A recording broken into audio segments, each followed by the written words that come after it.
Hey, what's up, everybody? This is obviously me, and I am live with a show. You know what? I've been messing around with OBS, you guys. I'm obviously no genius when it comes to this stuff, and so I clearly was trying to get some stuff to work a little bit better, to be a little bit better, and so I just figured why not go ahead and do a show and sort of talk a little bit about. Um, right now, I just wanted to. So while I mess with this stuff, I figured, hey, you might as well do sort of a show and kind of talk about some stuff because believe it or not, there was a lot to talk about. And even though there will be an Xbox Nation, I figure why not do something for 40 minutes or so and see if you can't get some stuff going on there. And that's exactly what I'm going to do, and hopefully I appreciate you guys just stopping by on a random Wednesday afternoon. I had a little bit of time, like I said. So basically, if you didn't know, Google ended their Hangouts, which is how we normally did podcasts and stuff like that. And unfortunately, that means that a lot of people have to stop doing podcasts. One of the alternatives is doing OBS and things like that, which I'm in the process of learning. But again, it's one of those things where it's kind of finicky at times. And so we're trying to actually get these things to actually work right.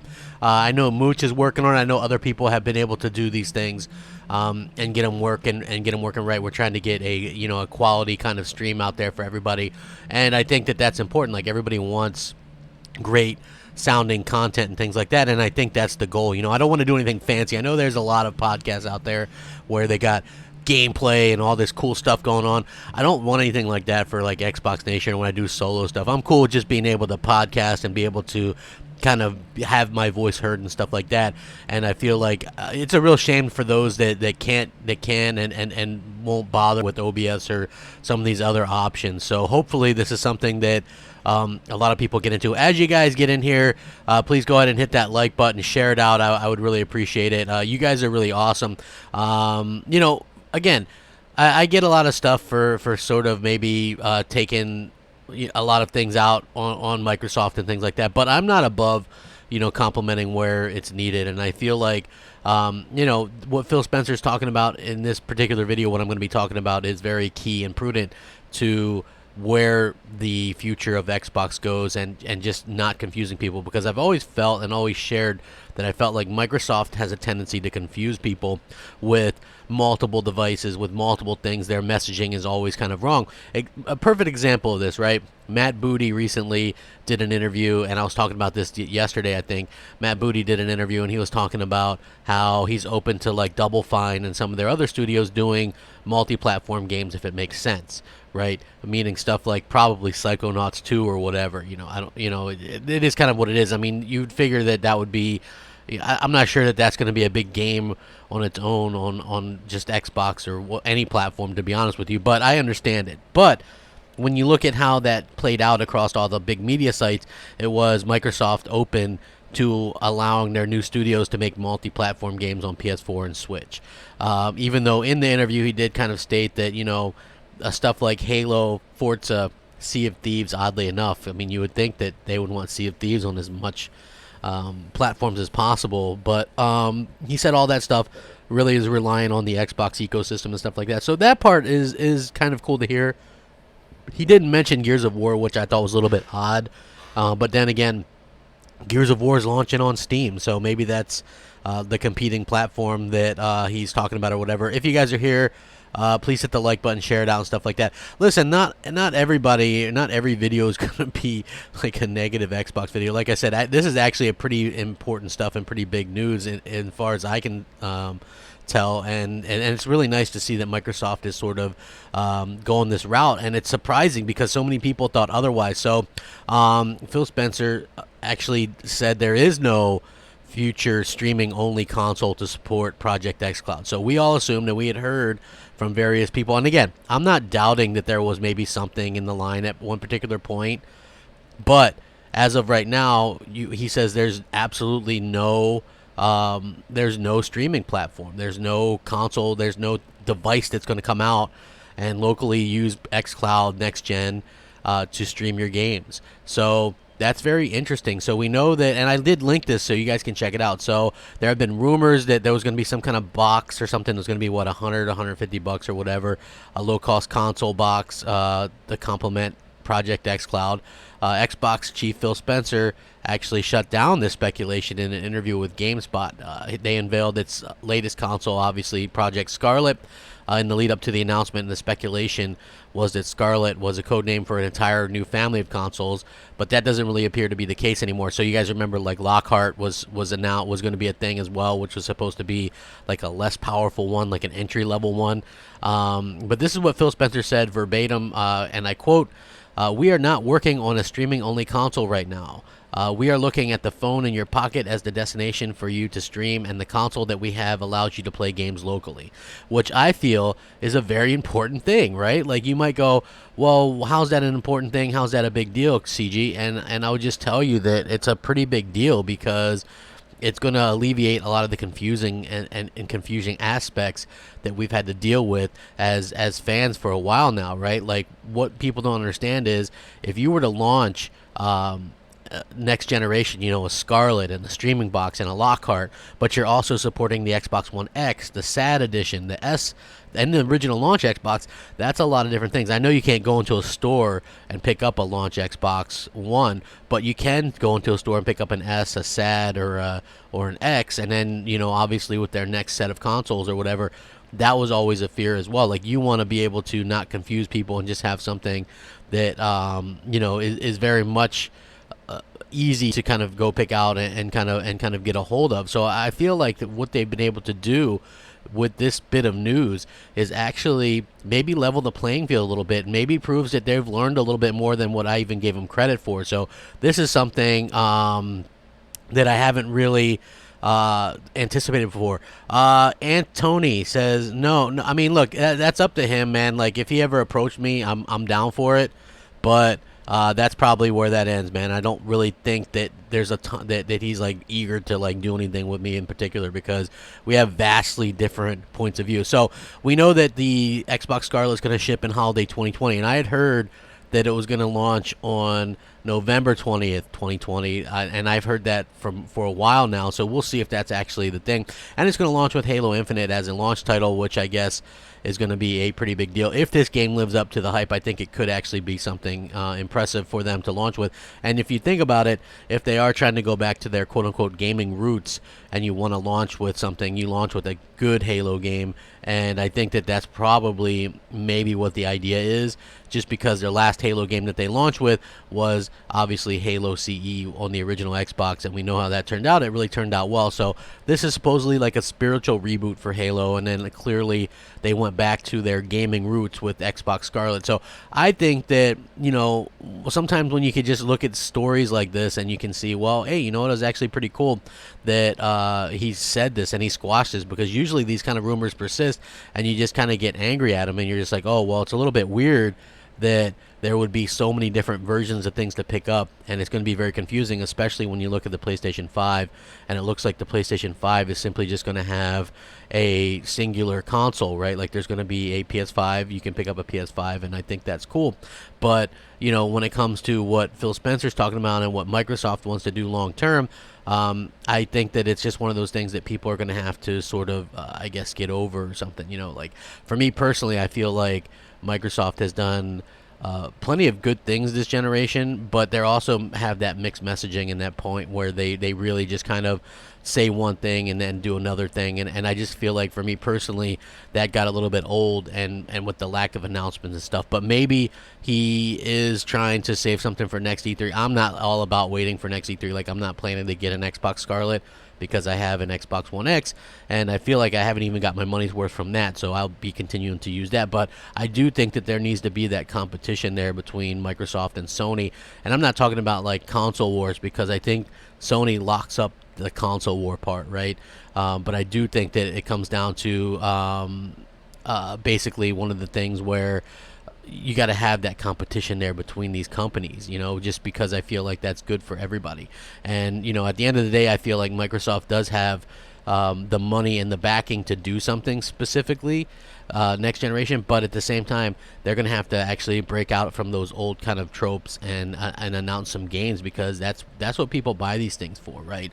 And I know that, there's been a lot of damage control talk and things like that around the idea that, exclusives don't matter, console exclusives don't matter, but they clearly do when you just look at sort of where everything's going and where we've been so far this generation. As you guys come in, please hit the like button, share it out. I would really appreciate that. Xeno Music Gamer says, anonymous info: the initiative will make a quadruple A game. Man, I don't know if there's gonna be anything like that. To be honest with you, like a quadruple A game. Could you imagine something like that? I think it'd be pretty interesting. But I think that it would be, maybe. I mean, you hear about the initiative signing new people. I'm not really one of those people that's really impressed by that, because I feel like that's just another day in the neighborhood of video games, So for me personally, I don't really find that to be a huge deal or anything like that. But we'll see how it works out, because obviously they are working on something big. And the way that it was explained to me was Microsoft isn't spending all this money on that team to get a 65 Metacritic game. So I think they are out there trying to make a game that's going to be well received and be like a Game of the Year candidate, and not anytime too soon, to be honest with you. Like, I feel like this should have been a goal for them a long time ago. But anyway, so with this, it's like I feel like that's a very smart move. There's not going to be a streaming box. There's not going to be a a Lockhart. There's just going to be a Scarlett, whatever they're going to end up calling it. I would love them to call it the Xbox Elite or Xbox something, a Magnum, whatever. I think it would be really cool. Also, speaking in these interviews, like Phil Spencer was talking about what Project Scarlett's going to bring to the table. And I like this. This is stuff that I do enjoy when he says this. I just wish that he would talk more about like exclusive content, exclusive games, and stuff like that, because I feel like that is something very important for all of us. We all like to have like these exclusive games and things like that, and I just feel like without them, they really doesn't give us the type of quality content that we're asking for or looking for. So, according to Phil Spencer, backwards compatibility is a big priority for the Scarlett. The ability to play older generation games on newer consoles has always been an important Xbox feature. And he says making sure that all 4 generations of content, the original Xbox games run on your Xbox One today, the OG Xbox, the 360 games that run on your One, and the Xbox One games and the new generation games all run on next-gen platforms is important to us. I like that he calls it next-gen platforms, because remember when they were saying the end of generations and all this kind of stuff? Like, I never bought into that. I always said it didn't make sense to go ahead and try to like deny these generations were going to keep going on, because the generations obviously are going to continue to be a thing, at least for a little while longer. And when you see what Microsoft is able to accomplish with their generational leaps and things like that, I feel like that's super important. So people drop their current stuff for quote-unquote next-gen stuff. And I feel like that's something that we've always done and we're conditioned to do. And so I really feel like it's very smart for them to kind of just jump on this next-gen stuff, because if you're stuck with quote-unquote current gen and just being like tied up into like current gen stuff, I feel like you're really going to be losing part of that audience that realistically does really go for that next gen type of game. And I feel like that's what Microsoft can't afford to do. So that would be like a little bit of the mixed messaging that I'm talking about when it comes to Xbox, and hopefully that's something that they can kind of get out of their way and maybe change a little bit, just for the simple fact that I feel like that would be very prudent of them to do that, to get the most out of what they have to offer. Like, people, like I said, will definitely drop what they're doing to pick up a next gen console. But if they can just really play their stuff, what they have right now, on current stuff, which I know you're going to be able to because things are going to be cross-generation, then they won't be as apt to do that. But at least this gives them some kind of hope and give people some kind of hope for like a future situation like that. Jay Blaze says, showing my support came late. What's the huge news? I'm just talking about Phil Spencer, right? Phil Spencer actually confirmed that there's not going to be a streaming box with the Xbox Scarlett. They're not working on a streaming box. That's not to say that they never have or that they never will. So I'm not like bashing anybody. Like I've talked to Brad Sams. He's been on my show a couple times. There's other people that have talked about this streaming box, and now it's Phil Spencer confirms that it's not a real thing. It's not happening. It's not going to be a thing at launch. They're not working on it right now. So I think that's really smart, because you don't want these different things. Like focus, to me, this puts focus more on the console itself, right? Like that's what I've been asking for, and I told you guys, I'm not against Xbox at all. But I want the console to be a bit more of the focus, and this makes that a little bit more of the focus, because I feel like this streaming stuff is kind of fly by night to me anyway, and it's just one of those things where it just never really mattered to me. Like I don't understand why like the PC side of stuff and the streaming stuff was such a focal point at E3. Like I get it, it's stuff you have to talk about, but I always feel like there was other ways to talk about this stuff. Like PC has their own E3 event. Why not talk about the PC stuff there? Why not? You know what I'm saying? Like to me, like that stuff is just non-existent. That stuff is like Minecraft to me. You know, it doesn't really matter. You know, I really do wish that us as gamers would get more of just what we asked for. So I do think like when people go, oh, the games are coming, I've never doubted that games are quote unquote coming. I just feel like as fans and as people that spend thousands of dollars on these consoles, that we deserve to have some kind of transparency with what games are coming and possibly when. Like we know that we've got 3 console announcements in 3 years. But how about we get some new exclusive announcements, you know, even if they're a few years out? And I understand that's usually not how people want to do it, but if you think about it, why not? You know, we've waited so long without games. Do we really want to wait? Unless it's really like another 3 or 4 years, I feel like people deserve to know a little bit better in terms of what's going on there. Xeno Music Gamer, I don't know what that is, you know? I don't know what that is. Eder, dude, I have fun on Twitter, man. If you take it seriously, I guess that's on you, to be honest with you. I have a good time with it.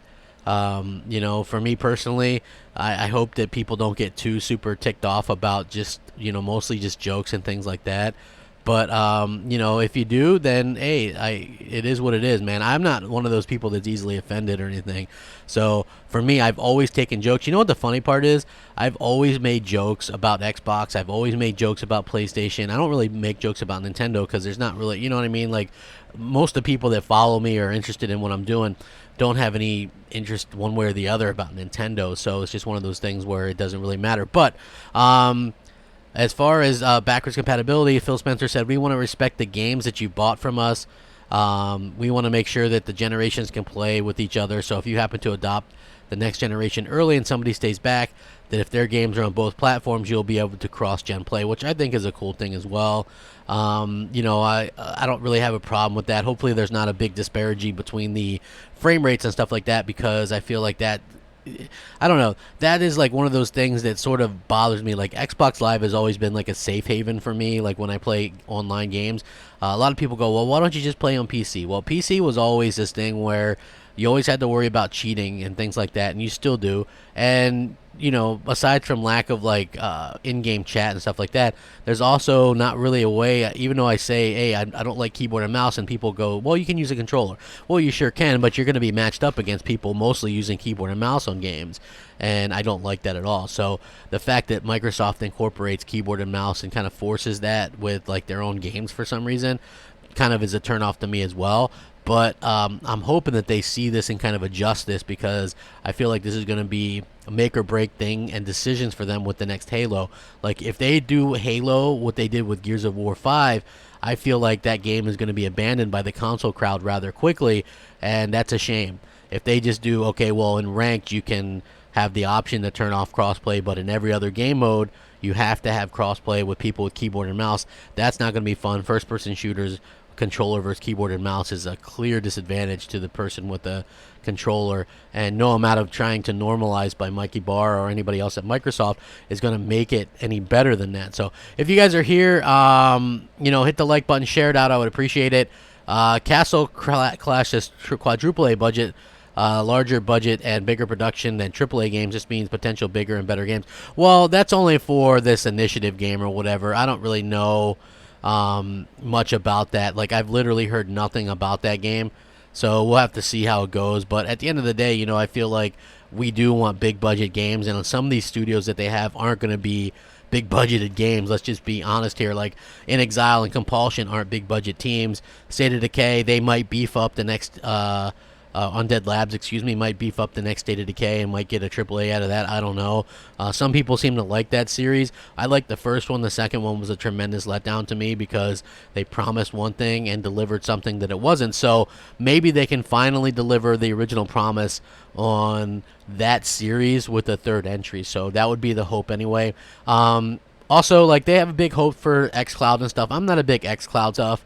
You know what I mean? I feel like that's something that is getting kind of pushed onto us. And I realize some people might want to use this, and I don't want to kind of speak out of line when I say, oh, nobody. Whenever I say stuff like nobody wants to do this or nobody, it's literally, it's not a literal thing, okay? So it's not like, oh, nobody in the whole entire world wants to use this. I just think clearly the majority aren't as big as you think. You know what I mean? Like, I just think that most people don't really care, and that's when I say nobody. Like, when somebody goes, Xbox has no games, I look at my Xbox One. I have 2 external hard drives, like 15, you know, and it's like, you know, I have 800 and some games on there, and so I have games. But I think when people go, well, they don't have any games, it's realistically just like AAA exclusives and things like that. And I'm not knocking the smaller games. I'm just saying that, you know, people really want and deserve some of these big time games and exclusives that really show off what the console is all about. And the funny thing is I saw this very interesting article because there's this new trend going around, like on Twitter and the social media and stuff like that, with a lot of like these Xbox defenders who are like, oh, well, console exclusives don't matter, blah blah blah. And so I saw this thing on this article. It was an N4G, and it led me to the site, and it's called "Should Console Exclusives Still Be a Thing with PS5 and the Next Xbox?" And they have, I guess, like these people that write for this site, and they really made some really good points. One of the executive editors says, yes, while the gaming industry is in a different place compared to when the PS4 and Xbox One launched, I still think consoles are relying on those exclusives to pull in their audience. It's curious that Microsoft appears to be moving further away from exclusives when its lack of Xbox-only titles was arguably what caused the Xbox One to struggle this generation. One of the other senior editors says, from a consumer standpoint, console exclusives are undesirable, but they're one of the only things that keeps consoles competitive. From a hardware point of view, the PS4 and Xbox One are pretty close. They share the same architecture, and when it comes down to it, they're just x86 computers running custom software with a little bit of custom hardware. Gone are the days of a motion engine and cell processor, and the PS5 and Scarlett are probably going to be even more similar than current consoles. Sony and Microsoft really just have branding, online services, and exclusive games to differentiate themselves now. One of the reasons PS4 is so far ahead of Xbox this gen is because of good exclusive games. The Xbox One X is more powerful than PS4 or the PS4 Pro, but they don't offer God of War, The Last of Us Remastered, Horizon Zero Dawn, Days Gone, Spider-Man, Bloodborne, or Uncharted. With Xbox this gen, you've got one Halo game and some old Halo games with Master Chief Collection as true exclusives. That isn't even going to last for long since Microsoft is porting all the games to Windows, and every other exclusive the Xbox here has is available on PC. We can already see that Microsoft is trying to rectify the Xbox deficit of exclusives by purchasing studios and converting them into first-party developers. Exclusives are going to be an even bigger thing for the PS5 and Xbox Scarlett than they were for the PS4 and Xbox One. So they have, I guess, 4 editors, and all 4 of them say, yeah, exclusives are huge, and it's a big reason why Sony is winning this generation. So I think it's pretty clear that exclusives really do matter. What's up, WR Cup? How you doing, man? Crappy Wednesday. No, man, look, you know what? I'm messing with OBS, right? I was trying to explain this to people if you're late. So I keep messing with some settings and stuff, trying to get this stuff to work a little bit better. And for me, I'm just really trying to get OBS to kind of accomplish some things that, you know, so I can continue to stream and do Xbox Nation. Like, I got to get Sully to host Xbox Nation tonight with OBS. He's going to be using that. Obviously it's going to be on my channel, but yeah, like I have to use, you have to use OBS now or some other thing that I don't know how to use, but OBS is, it's easy enough to use. It's just very finicky. So yeah, I'm messing around with some new settings and stuff like that to see if I can get the most out of what I can do. And then getting group OBS to work, I guess what Mooch is doing for Crossfire is he's implementing the sound options from Discord and then running OBS that way. I think that's what Next Gen 720 does as well. I might do that as well. so that I can run my own when I do Xbox Nation and maybe put up like a background or something. But you're never going to see like gameplay and stuff like that. I'll leave that to much better people like Xbot and, you know, all the other people that do like the cool gameplay and stuff like that. I don't want anything super fancy. I just want to be able to have everybody show up with their when they talk with their icons, because I feel like that's what people want. And you know, be able to continue doing like the podcast long format. I think that's something that everybody wants to kind of be able to do, and so I'm going to continue to do that. And it's fun, you know. I like podcasting, so it was really upsetting when they decided to pull the Hangouts and kind of just left everybody in a lurch. I know originally they weren't going to pull them until 2020, so everybody was like, they'll probably just replace them with something better. But they literally didn't replace them with anything better, so that was a little bit disappointing. Let me see here. Joe Parsons says, I'm not believing anything until they prove that exclusives are their top goal in Xbox. You are absolutely 100% right. I agree that. 9Live says they are still exclusives to the Xbox ecosystem. We'll have to see. I mean, it depends on, like, obviously some of this stuff. If they want to continue to, if they want to allow their smaller games on PlayStation or Switch, then, like, what's the point to me? Like, I think their money would have been better served buying studios that can strictly make exclusives or whatever. But, I mean, I hear you with that. We'll have to see how it goes, man. Like I said, I think anything can happen, and I think Microsoft pivots a lot. So you would be a little bit remiss not to, you know, at least think that something odd could happen, and like if something went bad, like and we don't want that, to be clear. We don't want the Xbox to fail. I certainly don't. Cross Xaber says Xbox identity is lacking. All games are playable on PC with possible better performance and no need to pay Xbox Live fee to play online. I mean, you're right there. I think the identity thing is exactly right. I liked Phil Spencer's original thing when he said that Xbox would have some exclusives and PC would have some exclusives, and I think that makes the most sense to me. But you have to have something there to give Xbox an identity, and he hasn't really done that yet. So hopefully they can do that as well. Kev says, hey, crap, Xbox is going to be groundbreaking compared to the PS4, but what will the utilization of hardware be there for software? I hope so. This is, you know, one of those things that I feel is critical for Microsoft in the future as well, right?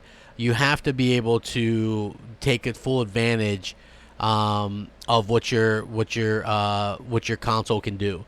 And I don't feel like they've done that. And with the cancellation of Minecraft Super Duper Texture Pack or whatever the heck that is, I feel like you definitely have to be able to take full advantage of that stuff.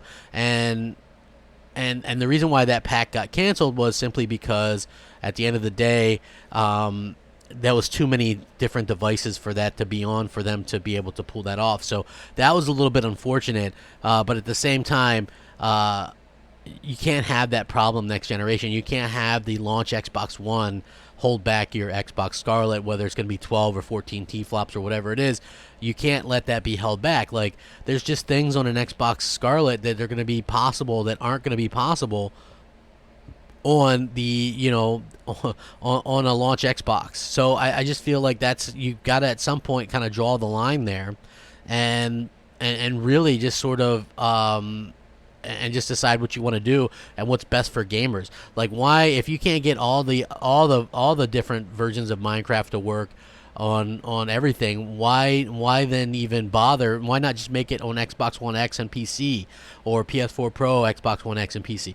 You know, give it to the ones that can actually do it, and then don't worry about the other ones. The like No Gamer Left Behind initiative or whatever is kind of doesn't really work out well in my opinion. So we'll have to see how that ends up. You know, hopefully that's something that they can address, because I feel like there were people that were genuinely excited about this. Like, I wasn't, because it's not something that really you know, gets my juices flowing, but I can understand why people who were into Minecraft like this, because it's almost like a Minecraft 2.0, and I think Minecraft 2.0 you know, is never going to actually happen per se. So this would have been maybe the closest thing that we would have gotten to in terms of being able to sort of do that. So hopefully that is something that they can work on in the future, and that's something that Microsoft will have to figure out for themselves. So Death Stranding coming to PC, says Music Gamer. Wasn't this announced as a PS4 game at the beginning anyway? Like, as far as I can remember, this game was announced as a PC, Xbox, sort of, or not Xbox, excuse me, PS4 PC game, back 3 years ago when they announced it or whatever, right? So I do feel like that's something that that realistically I'm not too worried about as a gamer. And again, I don't even care about games going to PC as far as Xbox. Like, I just feel like you need some kind of identity for the Xbox console. And so to have a game that could be that, I think is very important. If you all are just please joining me, please hit the like button, share it out. I would very much appreciate it. It does mean a lot to me when you guys check out the content and stuff like that. But I really rely on your guys' help. There's no real... Like, when you like it on, it doesn't share it to your social media or anything. So if you could just share it out, I would appreciate it. And hit the bell so you're notified of stuff as soon as it drops. Cross Zaber says, that reminds me, what happens to UWP and Magic Scalability? Nobody Left Behind stuff. Well, that's what I wondered. And I'm going to talk to some developers. Maybe I can talk to the Don or a couple other ones that I know and find out what the deal is with that, because I thought that it was pretty easy to do some scalability and stuff like that. But at the end of the day, they apparently that's not going to work, or that's not going to be a thing. I'm not sure exactly what the thought process is there, but I would love to know exactly what happened and why they can't get it to work, and what the plan is to get this to work in the future, because I think everybody kind of was expecting everything to just work flawlessly. And whenever I brought up this point, that, hey, what happens with these old pieces of hardware holding back the new stuff? And everybody goes, oh, well, no, scalability and this and UWP. And now it looks like that might not have been a true statement, and there is going to be some problems with that. Mogwee says, spend $400 for a console, then $500 for another, $5 to $10 games a month for live, just so Xbox can make games for PC and not focus on the Xbox. Well, yeah, I mean, listen, if you're an Xbox fan, I think that, there's stuff that you can genuinely get excited about. But I feel like, for me personally, unless it's games, that it's hard to really get excited about stuff. Now, this announcement from Phil obviously is, to me, a pretty big deal, because it shows, in my opinion, and I pick up on weird stuff like this, right? It shows that Microsoft is kind of aware, at least self-aware, that there is some things going on here that, you don't want to confuse your consumers, and maybe that having a streaming box and two different versions of the next gen console selling alongside of 3 last gen consoles isn't the smartest thing to kind of get consumers on board with you, right? Especially since the streaming stuff doesn't seem like it's really ready yet or anytime soon. So we'll have to see how that works out for Microsoft, because people are smart. Like, phones have made us all kind of smart, but we've also gotten to the point where, I feel like we maybe don't want to look at these consoles in the same way as that we look at stuff like phones. Like, phones we take with us everywhere. Consoles we just leave at home. And Microsoft kind of failed when they went, okay, well, we're going to do more than just a game console. We're also going to do all this other stuff. And people weren't really hip with that, right? So game consoles, yes, they're going to do some other stuff like Netflix and all this stuff, right? But at the same time, people really just want them to focus on the console game and the games, right? So it's going to do some other stuff, but it's not going to be like a phone, which can literally do like everything. I mean, phones really are kind of taking the place of a lot of different things. Like in Japan, phones have taken over like gaming consoles. They're completely almost. So even though there is some sales there, it's clearly not the way that it used to be. And so even for PCs, phones has taken over, because you got a mobile PC right there in your hand, in your pocket the entire time.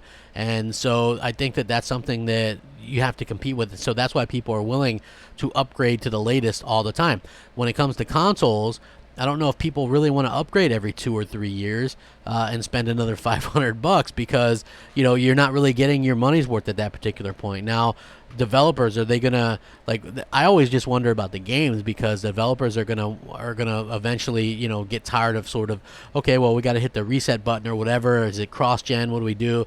Is there forward compatibility? Thankfully, it seems like we're gonna have cross-gen games instead of forward compatibility, because forward compatibility I don't think really pays off for anybody.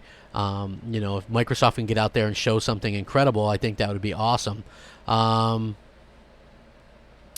Mistro Shine says, I watched one of your videos from 2 years ago. You were a total Xbox diehard. If even you flipped, tons of people must have flipped. Well, listen, the reason, and I've brought this up multiple times, like, I don't really consider myself a flip-flopper. I like Xbox. I actually prefer the ecosystem and stuff like that. I would just say that for me personally, what Microsoft has done has kind of been lackluster in the exclusive games department, and that's what I bought an Xbox One for. So I bought an Xbox One. They announced amazing games. That 2013 E3, I didn't pay attention to like the hate and stuff because I didn't know that there was that much hate until I did a video and said, I'm getting an Xbox One. I can't afford a PS4 at the same time, but I'm getting an Xbox One because they're bringing back Killer Instinct. Sunset Overdrive looked good. Quantum Break looked good. Rise looked good to me. Forza great. Dead Rising 3 awesome. Titanfall. I had put hundreds of hours in the Titanfall. So I bought an Xbox One with a clear purpose and reason, and a lot of people didn't like that, and it was like I didn't really care because they had the games. And then later on, when I noticed that there was like their excuses for games was like stuff that really wasn't big budget or like my taste, like Halo Wars 2. I'm sure it's a fine RTS, but it's like an RTS. It's just like that's not really towards a lot of people's different tastes, and I feel like it was a lower budget game. And then with stuff like State of Decay 2, lower budget, even Sea of Thieves launched with next to no content, so that was a little bit of a disheartening thing. Even though I liked the game, the lack of content at launch, I could understand why people absolutely hated it, and it was going to be hard to win people back. And then Crackdown 3, like this game literally took 5 years to develop, and it just doesn't, the online's already dead a few months later, and there's just not really a lot of quality there. It's just like very repetitive game and stuff like that. So hopefully, Microsoft can get their stuff together, and I do feel like they are aware of their crummy quality games, right? They are aware. They're very aware of the crummy quality games. They just have to go out there and prove themselves. I feel like they have to prove themselves to so many people, including myself, and there's always going to be diehard Xbox fans, and good for them. If you're happy just playing multiplats on your Xbox, I think there is a group of people that are completely happy just doing that, and I think that's fine.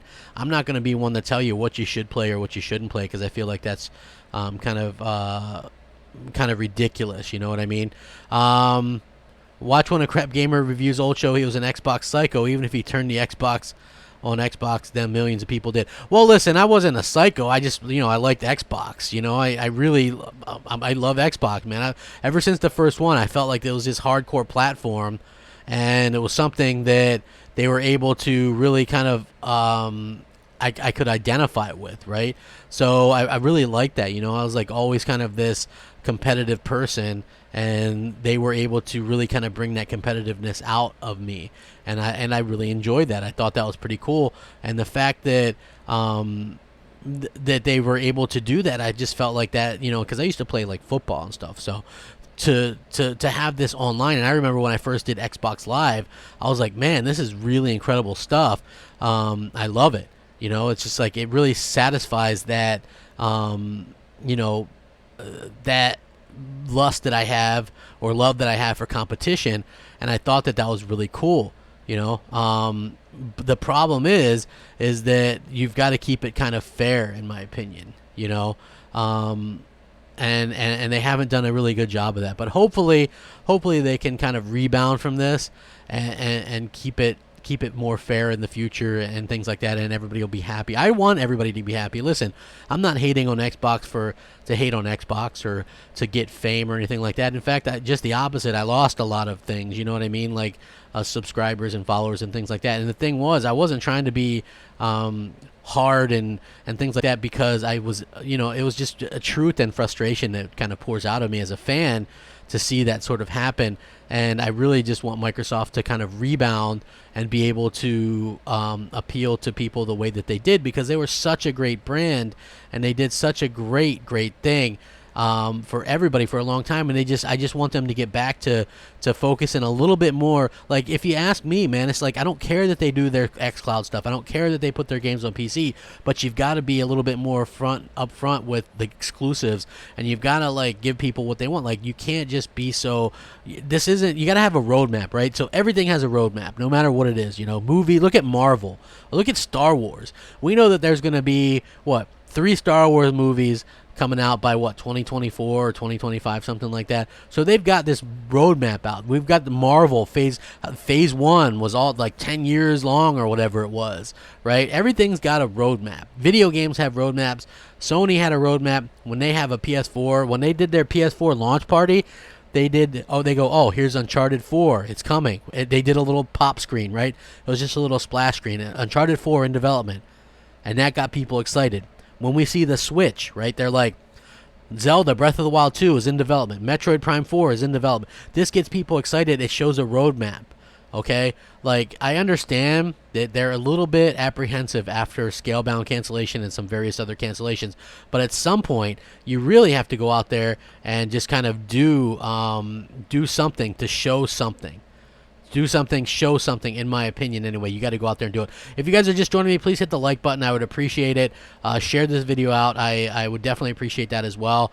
Gamescom, Music Gamer, I would say do not get yourself too excited for what they're going to show at Gamescom. They're not going to show anything that, you know, that's going to get people super excited about Xbox. I don't think any of the companies are going to do that, right?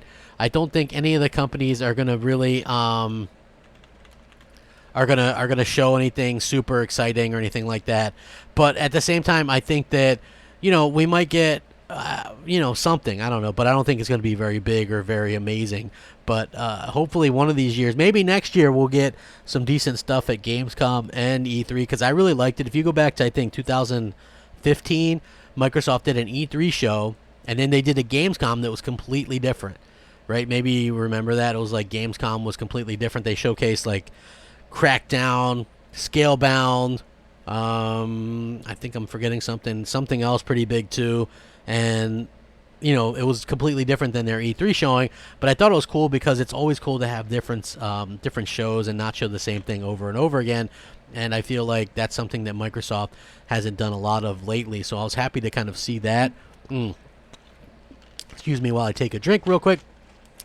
Just some Diet Pepsi or whatever. But yeah, you know, I'm very excited from the next generation. Hold on, something about NFL game. Jet fan says Crapgamer going to be playing Halo 7 on his Tesla car. No, I saw Aaron Greenberg doing that, and I just thought to myself, that's kind of ridiculous. Like, honestly, who needs to play games like that, right? Like, I don't know. That's just, to me, is just kind of ridiculous or over the top or whatever. But, you know, people are going to do kind of what they want to do. For me personally, I don't mind that Microsoft is trying to grow the industry, but it's like, can you do that maybe without totally crapping all over your audience that has stuck with you for all these lean years, where we've gotten next to nothing in terms of quality exclusive content, and we still bought your product and still buy your products and still buy multi-plats on your products and things like that, because the Xbox One X is hands down the best console. Like, there's no way around it. It's just the best console. Now, it doesn't have the best games. It runs multi-plats good. But in all seriousness, that's not even a word. In all seriousness, the multi-platform games that are running on it aren't even, most of them aren't huge advantages over the PS4 Pro version. Like, you get a handful of them, but most stuff is like, Rage 2, which is like 1080p 60 on both. Like developers didn't want to take that extra step a lot of the time because there's so few people that actually own an Xbox One X, and it doesn't make sense to do that. Plus, with the install base on the PS4 and PS4 Pro, you don't want to kind of, I guess, like kind of stick a knife in them by making the X version. So maybe the games that I've seen, maybe 10 of them have taken really good advantage of what the Xbox One X can do in terms of power, and we'll have to see how that kind of works out next generation. Because let's be honest, Microsoft has a lot to make up for. I feel like this generation has been a good teaching generation for them, and if they can listen to the fans a little bit more with the games themselves and the announcements, that they'll be in a much better spot. Like, I don't personally care about their finances and this and that and the other thing. So when people throw finances up at me, I kind of laugh because I can't play those on my Xbox. I can only play video games, and I think that's what most people want. Like, anybody that's fed up with Xbox, for the most part, they're probably fed up with the lack of translucency and transparency on the actual games aspect. And so that's exactly what I think. Randall Thor 19 said he heard Microsoft bought some studios. Is that true? I would not doubt it. We'll have to see if that's something that they announced. Did they announce something like that at Gamescom? Hey, everybody, can you get me to 100 likes? I would appreciate it. They might have, but you have to wonder: are they actually going to? Are they actually going to be able to get something for? Like a AAA studio? Like, to me, they've bought enough of these little AA's and studios and stuff like that. We really need to see something AAA being purchased, somebody that has something that they can have out in a relatively short amount of time. I would love to see that, and I just don't know that they've been able to accomplish that yet. So hopefully they do have that. I mean, I wouldn't doubt that, like Rand's a knowledgeable guy. I would still think that they have to get more studios to get some games out, because like I said, it doesn't take a rocket scientist to figure out that the studios that they have are kind of tied up right now doing multiplats, and you have to have something for your next Xbox, right? They can't just launch another Xbox and not have anything to launch on it, because that's what they did with the Xbox One X. It was like, yeah, it launched with a Forza game, but this is what Microsoft needs to do: get people, long-term fans like me, excited about the product again, right? And I feel like if they did that everybody would be much more happy, and people could finally kind of get on board with what Microsoft is trying to do. And I feel like that they are close to doing that. They just need to execute it a little bit better. If you look back, like, here's the thing. As a person who spent, like, 4,000, maybe close to 5,000, I don't even know, I've kind of lost track. A little bit of bitter, a little bit bitter by some of the stuff. You know what I mean? And I hope that they actually can do a better job at being transparent with their games and stuff like that. So hopefully they can do that, and everybody can be happy again. That's what I want, man. I want everybody to be happy with Xbox, and of course there's always going to be a little bit of people that are going to be upset based on one thing or another. But at the same time, I do feel like it's just one of those things that, Microsoft can do a lot to alleviate that by just being a little bit more transparent and giving people what they're asking for. And that's incredibly important to me. And I think it's incredibly important to most gamers if you just ask around and look around to what they're trying to do. Hey, so close to 100 likes. Please hit that like button. I would appreciate it. Oh, I see a lot of good good comments in here. Hold on. Mistro Shine, is that how you pronounce it? How's Xbox One X better than PS4 with a crap interface? And to this day, you can barely tell the difference between Xbox One X and PS4 standard. Well, here's the thing. Like I said, the Xbox One X is technically the better hardware. It's a more powerful piece of hardware, regardless of the interface. I agree. The user interface is bad. It locks up, and a lot of times you have to restart it just to go do something, and I think that's kind of ridiculous. And they don't. Again, like I've said, they haven't taken advantage of it. But it is the more powerful piece of hardware. There's no doubt. And there are 10, 12 games that really showcase the difference. And one of those is Red Dead Redemption 2. I don't know if you guys have played Red Dead Redemption 2, but it's like native 4K on the Xbox One X, and it's quite the opposite on PS4 Pro, where it's kind of blurry and it's like very obvious. And there's a lot of games that are pretty similar between the two, but like I said, some of the bigger ones like that I think are very obvious in favor of the Xbox One X. So I do agree that a lot of developers don't take advantage of it, but at the same time, there are some that do, and like that, and then it really does shine.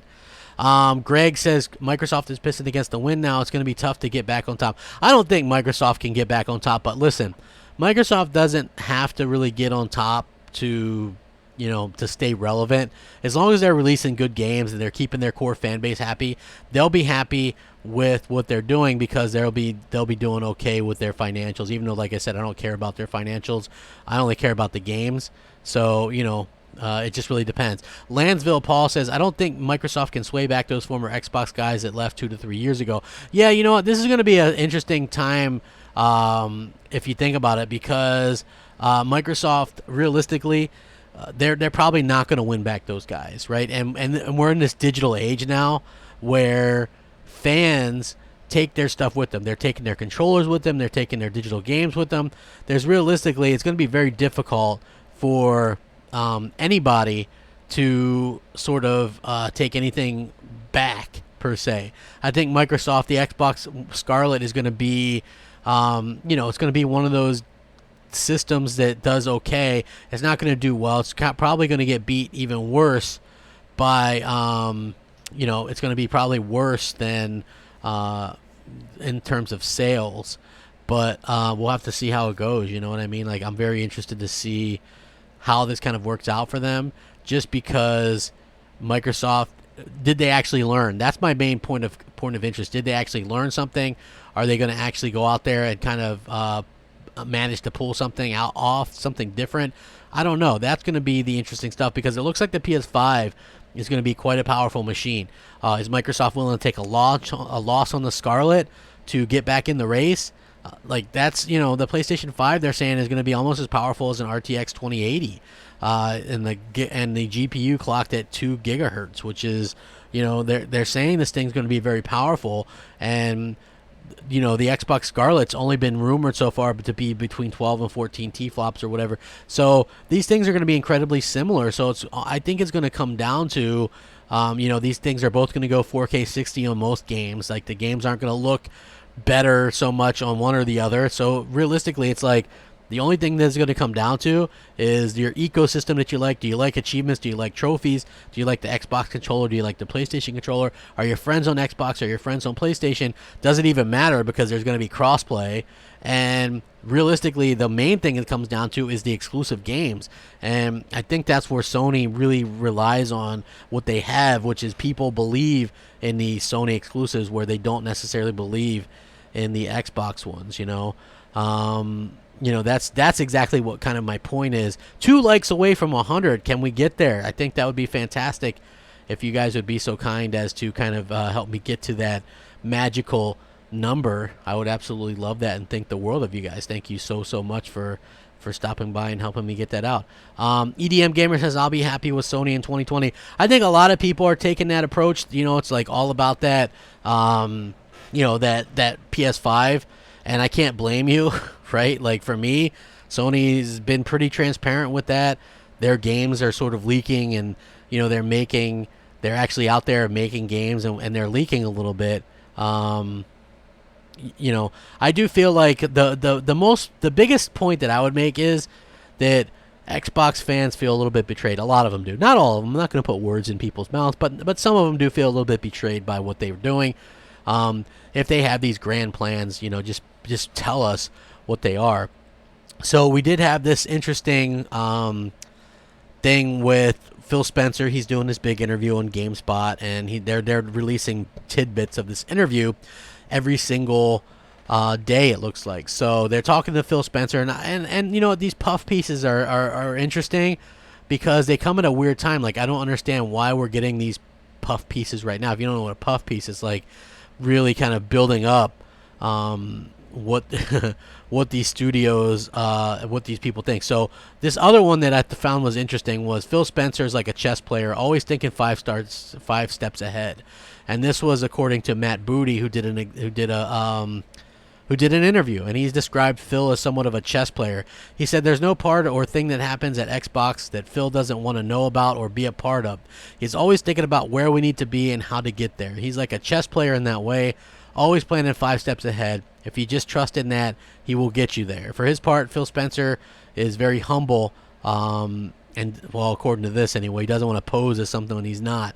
It doesn't mean that I'm perfect at this job. Obviously, you can get smarter people to do this job. I mean, I don't even have an MBA. There's a ton of things that I'm incapable of doing. If you put me as head of Microsoft Office or something, it would seem totally disingenuous. That's not what I am. So that's what Phil Spencer said. But I just thought it was funny that he kind of touted him as like a chess player, like thinking moves ahead.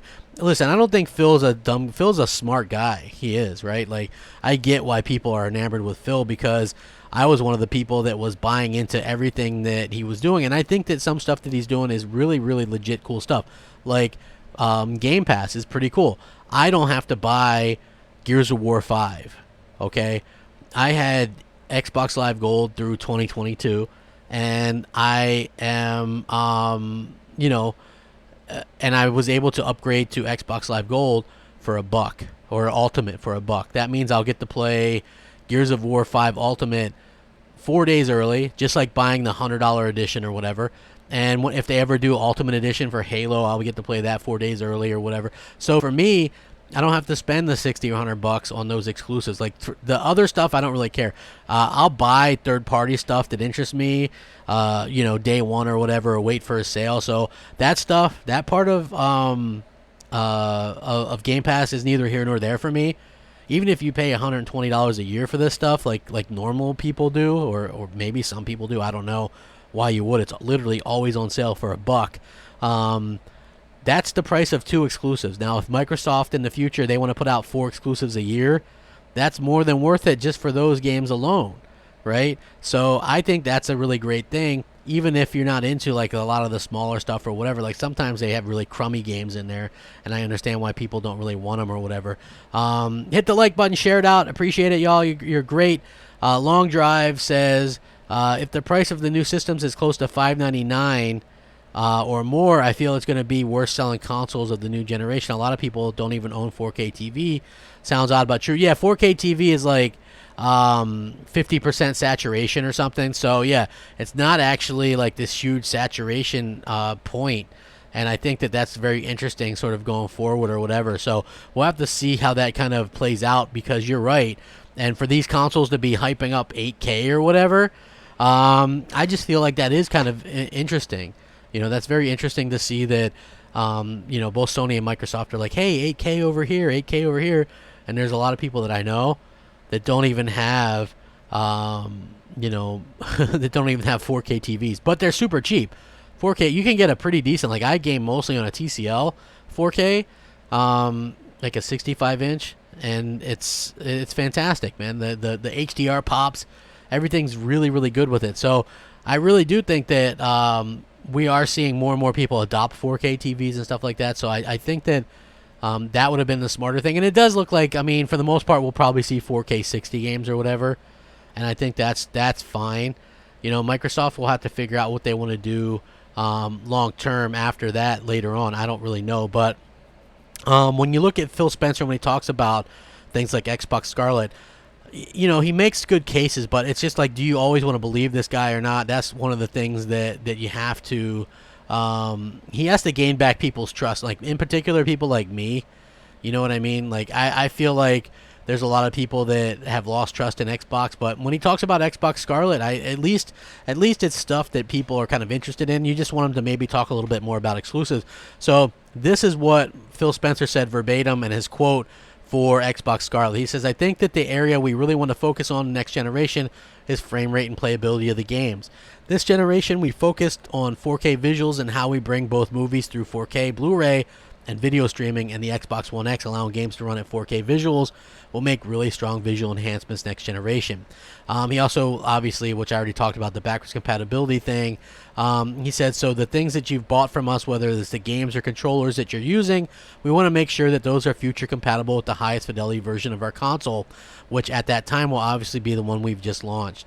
So we know that Xbox Scarlett's going to come out next year. So it's going to be interesting to see how that plays out for like the fans and things like that, because we all want, like, for me personally anyway, it's always like the latest and greatest stuff. That's always the more interesting thing. And I hope that we can continue to see some great new content from Microsoft. And I get tired, like, for me, you're not really going to hear me go, wait till next E3, because I feel like that's like kind of a cop-out in my opinion. Like, nobody wants to go, oh, wait till next E3, because I think that that's not exactly the smart thing. We've been doing that for so long, okay? Like, I get it, man. Like, wait till next E3. That doesn't flow for me anymore. That doesn't jive with me, because we've already waited so long. We've waited so long, and it's just, I don't think it's fair to the fans to keep on telling them, oh, wait till next time, or wait till next time. That it just doesn't really work that way. So in my opinion, I think that it's smart that people think that, hey, we're going to get this or we're going to get that, but at the same time, it's like, I want to be that guy to tell people wait till next E3, or hey, games are coming, right? Like, of course they are, but when? Like, if they were just to announce a game or two, people would be so much happier, right? You'd get, like, the morale around the Xbox community would just be so much better. And I feel like Microsoft maybe doesn't get that. Like, your morale is at an all-time low. Just keep keep people happy. Wouldn't you guys want that? I don't care if you're the biggest Xbox hater, or maybe you're like me, you're disillusioned a bit with Xbox. Wouldn't you just be happy and feel so much better if they just came out and said, okay, we are working on a Fable. You got me. You caught me. We're working on a Fable game. Wouldn't you feel so much better as a fan and reinvigorated a bit? Like, I feel like as an Xbox fan, my battery ran out. Okay, and it's a rechargeable battery, but my battery ran out, and the only thing that can charge it up is more cowbell, or no, more exclusives. So I just feel like if they just announce something, just say, hey, yeah, you caught us, we're working on a Fable, we're working on a AAA exclusive that's gonna knock your socks off. Don't even tell us what it is. Be like, you know what the initiative's working on?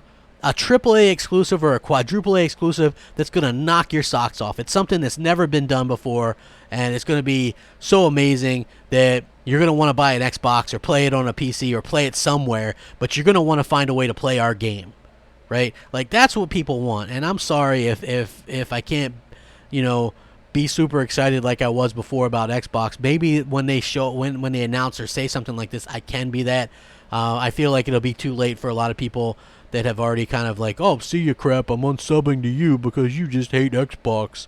You know what I mean? Which is couldn't be further from the truth. I actually love Xbox, and that's why I'm so passionate about it and so ticked off when they do things like this. You know what I mean? So hopefully they can start to show off some stuff and get people excited and happy about the product again, because I feel like that's what we all want, and we definitely deserve that. And it just comes down to, what is Microsoft? When do they believe in that enough to actually announce something or say something like that? And if they do listen to feedback, I hope that the feedback, that's part of the feedback that people actually give them, is, hey, why not go ahead and give us something that tell us something, give us a little something. And I think that would be perfect. That's absolutely perfect, and I would be super happy if they were to actually do that. Dual Purpose says, you don't wake up one day and start making bangers. There's growing pains, stumbling blocks, thinks Microsoft never created a new original successful IP. Yeah, I mean, you're not wrong. Microsoft hasn't really created that anything. They've usually just bought it. Like Halo, they bought Bungie. Gears, they bought Coalition, but they actually bought the IP from Epic. But they have games that they can do things that they can do stuff with and get people excited about, right? Like, they already had this huge YouTuber, Maximilian, talk about Killer Instinct, right? Like, why not capitalize on that? Why not answer back, hey, we're listening, right? Like, I don't get why Phil or somebody can't just go, hey, we are listening, man. We hear you. We love Killer Instinct too. Let's see what we can do. That's what I'm saying. Exactly. Yoshida says, I just need a roadmap. Good to see you, Yoshida. Greg says, yeah, I'm a bit pissed at Microsoft too. Tell us what's going on, FFS. Yes, exactly. That's exactly my point. Hold on. The real Colito says they can come out and say they're working on games, but you will crap on them when they... No, absolutely not. What I want to hear is just that they are working on something exclusive, a big time game, right? Like something like, okay, I'll give you an example.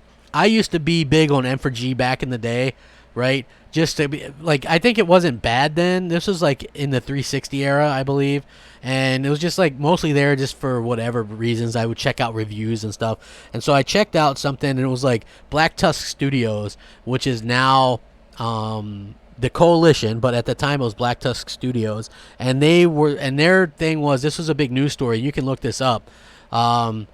It was something to the effect of, we're working on the next game to be bigger or just as big as Halo or Gears of War, right? The next big game from Microsoft. And that was huge because it got people excited, and people were like, oh, well, what's this new studio working on? And I think that's what we've missed so far with this generation, is we have not had that sort of, okay, this is what we're gonna do. Like, it's like, yeah, studios work on games, I get it, but at what kind of games? Are we getting a big AAA game? Is it an exclusive? Or are they gonna be, you know what I'm saying? Like, I understand that's what these companies do. They work on video games. It makes sense. But can you give us maybe a timeline on when we can expect to start to see something? Is it going to be a AAA, AA? Like, I know Matt Booty kind of answered some of that. Excuse me for 1 second. Matt Booty answered that a little bit. He said, he wants Ninja Theory to keep working on Ninja Theory type games, like those AA games like Hellblade. Okay? Some people loved Hellblade. I wasn't a big fan of it. It was kind of a walking simulator or whatever. But I get it, like, you need stuff to fill out Game Pass, and I think what he means is he wants like those 10 to 12 hour games that look pretty and that, are on the cusp of AAA, but they can come out every 2 to 3 years, so that they can help fill out Game Pass. And I think there's a need from that. And I think stuff like the Initiative, they're going to do really good games, and they're not spending all this money on talent and stuff to put out a 60 rated meta game. It's just not going to happen. I get that. And they're going to have to bring in new studios. And I've heard rumors of new studios. Do I know which ones? No, because we've all heard kind of the same rumors over and over again that they are looking for more. But I feel like they need to make a big splash with something big. And until they can do that, I don't know that people are going to be satisfied, particularly myself. Like, I would love for Microsoft to come out there and just be like, hey, we've got this big AAA developer under our wings now. We're happy to have them or whatever. And I feel like that's what people want. They really want these big AAA type experiences. And so that's what I'm saying. Like, get out there, just say, hey, like I said, what's the worst kept secret, right? It is absolutely the Fable game. Okay, that's what people, just come out and say, hey, we're working on a Fable game. It's great. That's what Playground Games is working on. I think that would be the smartest thing that they could do. It could get people excited, because I always felt like it was a little bit disingenuous that last Xbox XO, Phil Spencer was like, yeah, we heard you. You guys would have really liked an announcement of a game and, whatever. Like, I felt like Bleeding Edge would have been a really good game to show off at XO, not in E3. Okay? Like, I feel like at E3, that is not a huge game to really show off.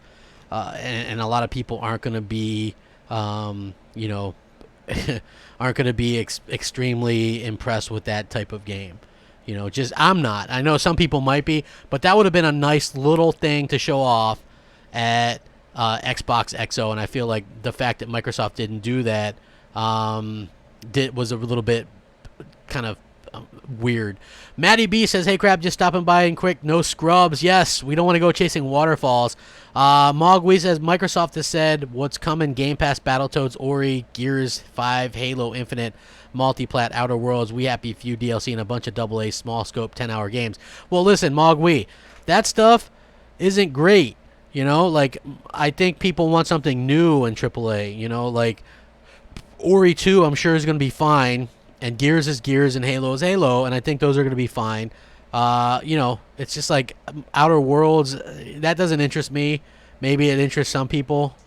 It's not going to interest me suddenly if it's an exclusive either, by the way. I just don't really care. I just really want to see some of the games. Jason says, "Crap, I'll be honest with you here. I'm not that bothered about exclusive games. I play mostly third party, and I hardly play Xbox exclusive games. However, I'm very excited about the new studios, and let's be honest, Sony haven't released anything since God of War, really what was worth playing." Well, I have to disagree with you, because I've enjoyed Judgment, which, even though that's a second or a third party exclusive, or console exclusive, it's pretty good. And they did release Days Gone, which I found to be incredibly underrated. It's a game that's going to take the average person 50 to 70 hours to finish. What they managed to do with the scope of that game is absolutely incredible. It's not just this generic thing like people think. It is realistically a fun game, a very, very good game. And I know that it has a lower Metacritic score than most of their exclusives, but honestly, that's on Sony.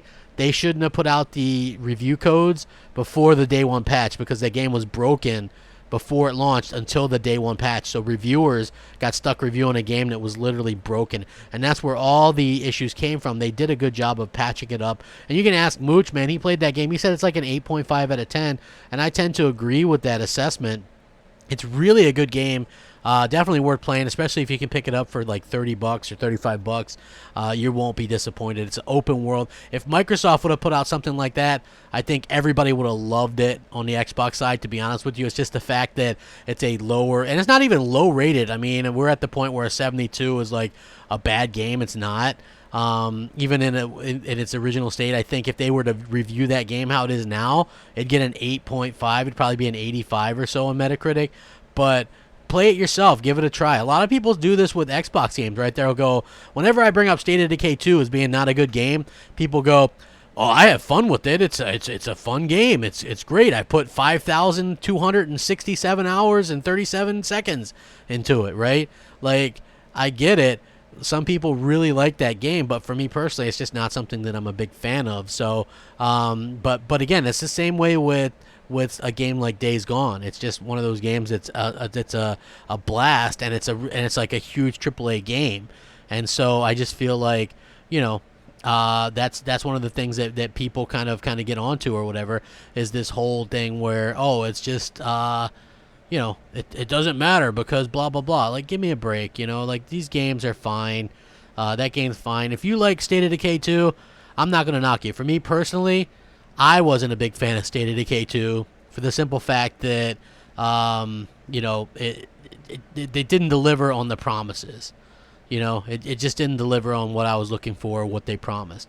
And so I was a bit bummed out about that. But hopefully, in the future, they can kind of do something to rectify that and fix the situation. Because let's be honest, their first-party games have been horrible in the eyes of many. Even if you're a person that likes them, you know, I feel like they've been pretty bad for a lot of people in the meantime. You know what I mean? Like, we haven't had those big AAA games that we're kind of used to and that we actually want to see from Microsoft. They didn't do a good job with them. Hit the like button, share it out.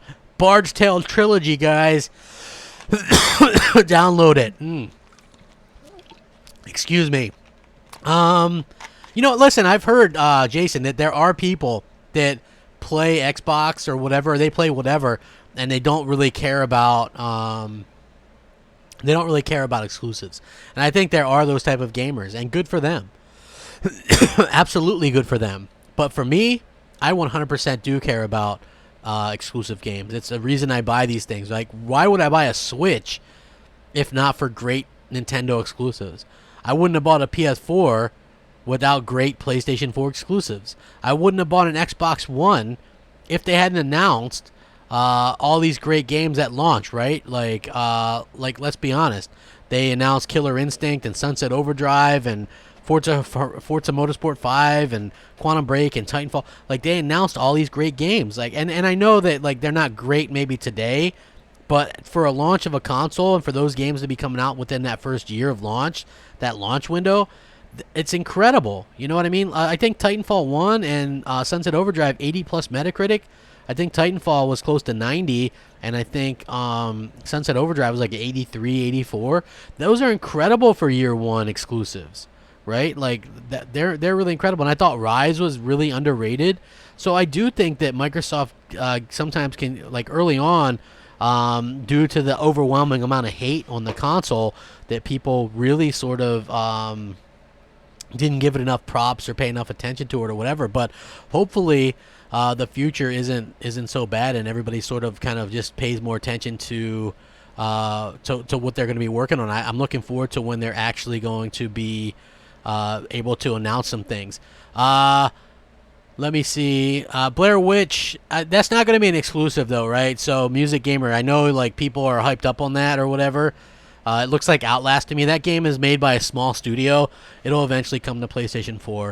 AK Massifier says more studio acquisitions are rumored. Yay, another low-quality studio with devs looking for a free ride. I can hardly wait.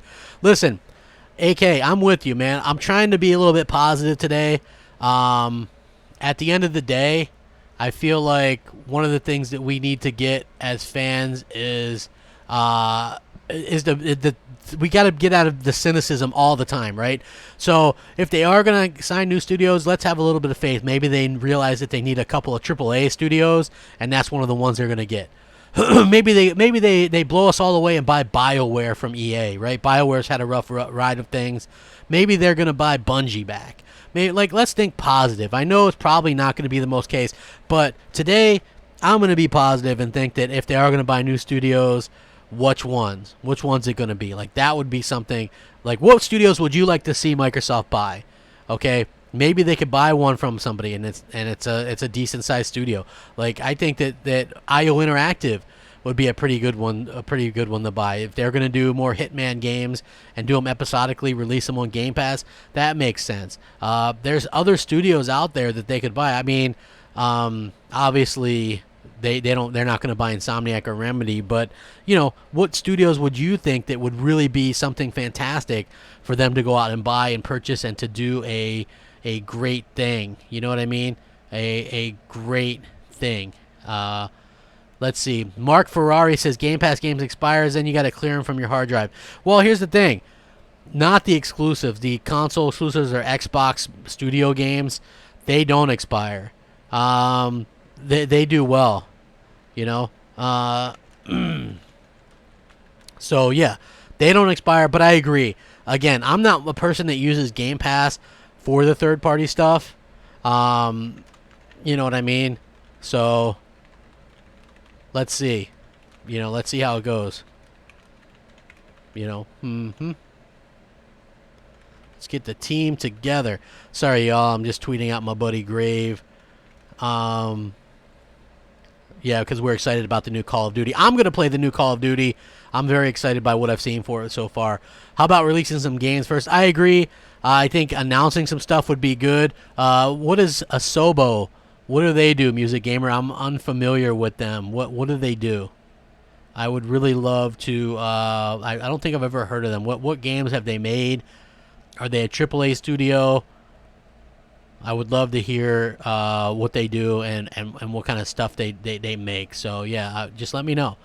I would love to know. They should have jumped on BioWare when Mass Effect was massive. Dude, if I could have one moment in time to go back, I would say you guys should have definitely picked up BioWare, right? Like, you should have picked up BioWare. You should have done a good job of grabbing BioWare and, you know, and getting them onto your... you know, onto a board with making Xbox exclusives. I feel like that would have been very smart. Very smart. Sega, no, they're not going to buy Sega or anything like that. Who do you guys think they should have bought? Hit the like button. Maybe we can get up to 150. I would really love that. Tonight there is 100% going to be Xbox Nation. There is so much to talk about. You guys are Mooch is back. Everybody's back. We're gonna have a really good show. Moon Studios, I don't know. Ori is, I agree, Ori is a good thing, but it's like you already have them as a second party. I'm not sure if they own the IP, but why do they need, like, I don't really suspect that they need to buy Ori or the studio. Xbox needs to give their fans something, even if it's just a project names and brief outline of what it is. I agree, man. I agree. I'm with you 100%. They need to do that. Jay Slayer says, unfortunately, BioWare is horrible now. Listen, Jay Slayer, BioWare isn't horrible. The problem is EA is horrible. Like that, I'm sorry. Like, that's just the truth of the matter, okay? If you look at it, it was like BioWare's B team made the last Mass Effect, and they don't, literally, if you look at what happened to BioWare and Anthem, they were forced to use a terrible engine, right? That's not good for that type of game, and they were forced to put this game out and basically created this game in a year. Yeah, so, and they weren't allowed to look at competing games. They weren't allowed to look at Destiny or play Destiny or anything like that. So, yeah, they really had some constraints on them about what they were going to be able to do. Tonight at 8 p.m. Eastern, Xbox Nation, we'll have Mooch, we'll have everybody back. It'll be a good time, I promise, because there's a lot of good quality Xbox topics. I know lately it's been a little bit of a bash fest or whatever, but tonight's going to be a lot of quality Xbox topics, and it'll probably be a little bit more of what you guys are used to hearing on Xbox Nation, because we're just going to get everybody's opinions on this stuff and see what it's about, and things like that. Jason says Microsoft needs to stop playing games and get Square to release Final Fantasy VII Remake on Scarlett. I won't buy a console for a single game. Well, I saw a picture today of that game with the Xbox One logo on it, so I guess we'll have to see how it goes. We'll see how that goes. Squeamish says, playing through Gears of War for the first time, and it's great. I'm telling you what, man, those first 3 Gears of War games, absolutely fantastic. Absolutely fantastic. Those are the reasons why I got games, I got an Xbox 360. That's why I bought an Xbox 360, was simply because of the Gears of War franchise, and I have never been disappointed since, to be honest with you. So hopefully you guys know where I'm coming from with this, and join me again tonight when we're talking about all this stuff, because I'm working on the topic list right now, and it's going to be like it's crazy. This is the most news we've had in a very long time, in regards to what's going on with Xbox and all these different things. So it should be a fun. Plus, there's like some PS5 leaks and Xbox Scarlett leaks, and we've got, Phil Spencer talking more stuff and everybody else talking more stuff, and this is just fantastic stuff. Honestly, it just really is. So hopefully, it's all stuff that you guys can enjoy and get into as well. I'm going to answer some questions. You guys have any questions? David Clegg says they should have bought Mistwalker. I don't know, man. Think big, man. Big. We need a big studio. What's a big independent studio? I'm going to look up some big independent game studios. Let's see. Video game developers. Yeah, let's see what we can get here. Maybe some big studios, man. Man, I don't even know. It's hard to even see. Yeah, most of the studios that I'm looking up aren't really big studios. Is there any big studios left? What about like Blue Point Games, or maybe they could buy Hello Games? They did No Man's Sky, right? Like, that game turned into something pretty special, don't you think? I just think that when it comes to like buying studios, Microsoft needs to have a big impact studio still. Like, because one of my biggest complaints is that they have IP factories, right? And I don't mind that, because we all like Halo, Gears, and Forza. But that's all those teams can make, meaning you don't get a chance at new IP. So it's really going to kind of depend on what they like. Play Dead is a studio that Microsoft has long been rumored to buy out. They made like Limbo and stuff. I don't really care neither here nor there about these smaller games. Those games, it seems like when they buy these small studios, they're strictly for like Game Pass fodder, and I'm not a big fan of that. Let's see. Yeah, you know what? I don't see a lot of any of these type of studios. I don't know. Like, I would love to hear you guys' thoughts on this. Who do you think is out there that Let's see, Konami. No, well, look, Konami is getting back into games a little bit, but they don't really have to. They make so much money regardless that it's kind of funny. You wouldn't believe how much money that company makes. It's absolutely ridiculous that they make so much money. Clark Kent says, crap, do you think Xbox will come with a 3 AAA game that makes me buy my first Xbox console, Scarlett? Well, I mean, Halo is going to be a game. I think they might announce Fable next year just to do it because they're going to need some bangers to announce. So we'll have to see. Dual Purpose says PS5 2 gigahertz 56 CU 14 T-flop. Phil, rip Scarlett. Yeah, I was talking about that yesterday. It could be interesting. Crap, do you think Nintendo should acquire Platinum Games with games like Astral Chain and Bayonetta? It's pretty obvious they love working with Nintendo. They seem to get a lot of Nintendo games out, so I'm definitely thinking that that's pretty critical to their thinking and their way of doing things, so I wouldn't doubt it, to be honest with you. We'll just have to see how it kind of plays out. Yes, Xbox Nation tonight at 8 p.m. Eastern. Mooch is back. Everybody's back. It's going to be a good damn show. We've got a lot of stuff to talk about, actually, so it's going to be fun. 343 Newer Coalition ever produced something new or original? We don't even know if they are really AAA. That's like an independent studio making Uncharted 5 with. I think that's what you're saying. I don't know what to see. Xbox's division doesn't have the budget to buy a publisher. No, they do. I think Platinum Games does good stuff. Like, I'm a fan of Bayonetta. I actually like those games. Mooch was away this past week, but we're going to have M&C this Sunday. So we'll be back, and it'll be doing the shows and stuff like that. So, yeah, stick around. We're reworking the Patreon with new stuff. We're going to be offering an exclusive podcast that's going to be only exclusive to people. It's going to be not on YouTube or anything like that. It's going to be on a different site, and only Patreon users are going to be able to get it. You're going to be able to vote on a game for me and Mooch and Sully to stream together. And there's going to be a lot more input from the fans and stuff like that. We were really hoping to get to E3 next year because I feel like that's when they're going to announce and show off the most stuff. Xbox, Scarlett, the PS5, all these exclusives and stuff. So honestly, we're really going to be requiring a lot of support from the fans and stuff like that, because I feel like that's something that everybody has kind of always requested us to go do something like that, and I think it would be the perfect time to get out there and do that. If Xbox doesn't blow its load in the beginning, it's going to fail and die out. People are going to need reasons to own one. If we all get it as a 3 to 4 games and relies on Xbox One backwards compatibility, a flop. It depends. I think Microsoft does have to announce more than just that. They can't just live off Halo, Gears, and Forza forever. They're obviously going to have to announce some other stuff as well. Jay Slayer says Microsoft should bring back all their sports games. Dude, I love their sports games, man. NFL Fever was awesome. It was absolutely awesome.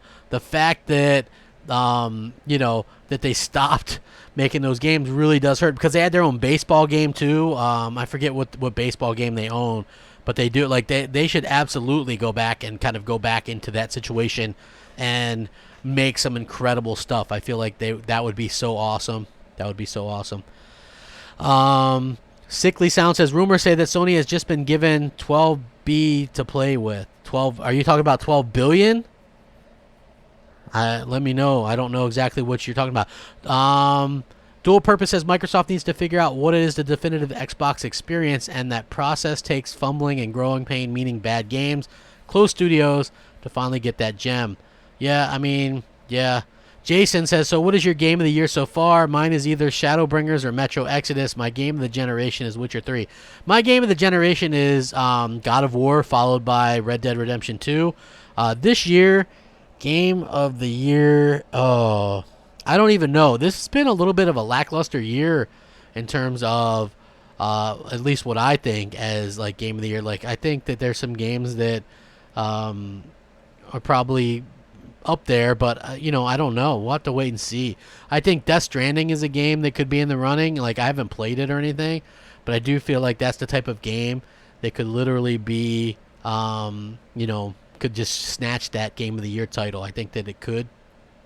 As far as what else, like, I've heard people say Shadows Die Twice could be in the running, or Resident Evil 2 remake could be in the running. We'll have to see. I don't really know for sure. It's been sort of a weird year. I'll have to see how that works out. I'm not exactly 100% sure on what will win game of the year, or what's even going to be in the running. I think we might even be surprised by this by the end of the day. Let's see, $12 billion. Well, listen, what you guys don't understand is PlayStation. That's what makes Sony their most money. So the fact that the fact that they don't have much else to bring in money, they rely completely on things like big exclusive games and stuff like that. So I think it's very important for them to actually be able to have something like God of War and Spider-Man and all these huge games, because that's what people mostly look forward to when it comes to PlayStation, and people need to kind of like buy into that, and they do a good job at road mapping for people and getting people excited, and I think that's just something that Microsoft hasn't done a really good job at, and hopefully they can actually start to realize that. Look, if Sony copied Microsoft at Sony copied Microsoft's Xbox 360 strategy. They just did. They copied it. And that's one of the reasons why the PS4 has been so successful. They've copied that strategy. Now, Microsoft should copy a little bit of Sony's strategy. Show people stuff, get people stuff to be excited about, and everybody is going to be happy about that. I feel like that's exactly what people want to see, and that's exactly what Microsoft needs to really kind of pull off and accomplish, is give people stuff to be excited about the franchise in the future for.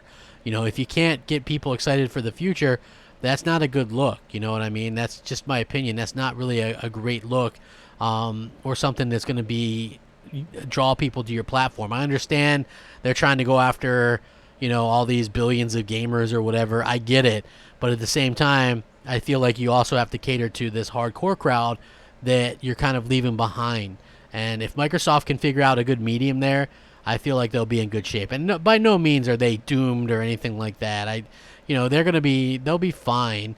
And there'll always be some kind of quote unquote Xbox, but what will that be? Like, is it going to be an app? Is it I think that's the thing that people really will kind of have to decide on there. Like, that's what Microsoft's going to have to, are they all in? Like, according to Phil Spencer, they're all in, but does that mean they're all in just trying to make as much money as they can? Are they all in trying to do this? Are they all in trying to do that? That's the important stuff that I think that people want to know and kind of figure out. So if Microsoft can figure that out, I think that everybody would be much more happy, and we would have many more things as gamers, and that's what I want to see. I want to see tons of games from Microsoft, tons of games. If we could just get tons of games, I think everybody would be extremely happy, and when I say tons of games, I mean, you got to have a mixture of stuff. When I say that I'm excited for a game like Concrete Genie, right, on PlayStation, or Iron Man VR, and they're like, well, how can you be excited for those games and then trash Battletoads, CG? And I'm like, it's simple, right? Look at the games that Sony's putting out this year. They're putting out a mix of AAA, AA, type of games, VR, all this kind of stuff. So they're putting out big AAA new exclusives like Days Gone and Death Stranding, and in between they're doing stuff like inventive stuff like Concrete Genie, Medieval Remake, Iron Man VR, what have you, Shenmue 3, Judgment. So they have this good mix of games, and that's what makes it so versatile as opposed to the Xbox, where they've really kind of struggled with with what they've been trying to accomplish, in my opinion, anyway. So we'll have to see how that kind of works out. Do I believe the 14 T-flops rumor for the PS5? I think that I was always on board in the camp that the PlayStation 5 and the Xbox Scarlett would both be in the 12 to 14 range, because that makes the most sense. So we'll have to see. It's going to be super expensive. Like, I wouldn't, $500 is a big buy. Especially if you're used to buying both of these consoles, spending $1,000 before you even drop $1 on a game, that's going to be a huge buy. So we'll have to see how that works out. Sean LeBray says, what's cracking? I'm ready for those AAA IPs too. Yeah, what's up, Sean, man? Me too, man. Me too. I really think that, people want those, and I hope that Microsoft has them. I'm not going to be the guy that says wait till next E3, though, because I understand why people get tired of hearing that. I get tired of hearing that. We'll just have to see how that works out. I'm excited to see what happens, though. Concrete Genie does look great. I'm very excited for it, man. I'm very excited. Shadow Spade says, how can you copy someone you've beat every gen? Well, listen, look at the PS3. Yeah, the PS3 caught up at the end of the last generation, but the reason why the Xbox 360 took so much market share away from the PS3 was because they made a console that was easy to develop for. The PlayStation 3 wasn't. The Xbox 360 was.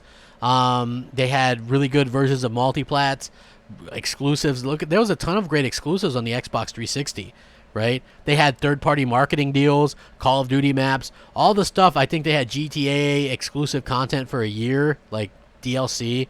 That's stuff that Sony copied and really paid off for them this generation. Battletoad fail at being Battletoads. It should be more grittier and more definite. I agree. They went with like this Cuphead animation or whatever, like a hand-drawn style, which I guess it just kind of depends on what you're after.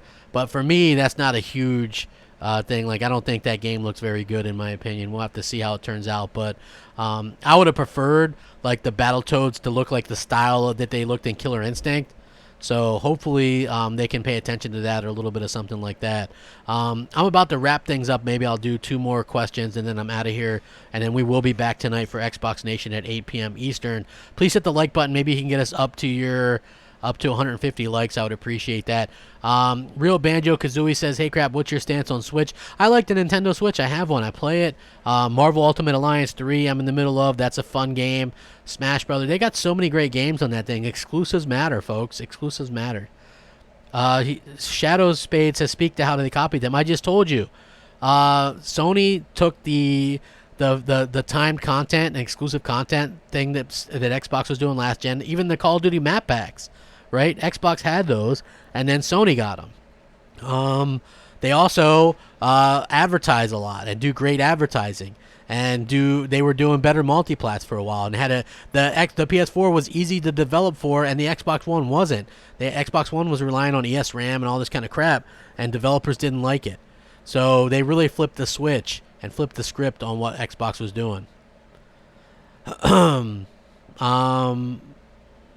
So it says, what did Sony do the first 2 gens to make them? They put out great games, man. They put out great games. You know. Yeah, I'm not really sold on Battletoads. I mean, I have Game Pass, so I can try it. You know, but I'm not like super hyped about it or anything like that. You know, hopefully it's going to end up being good. But like I said, that game looks like it should be about a $15 or $20 games.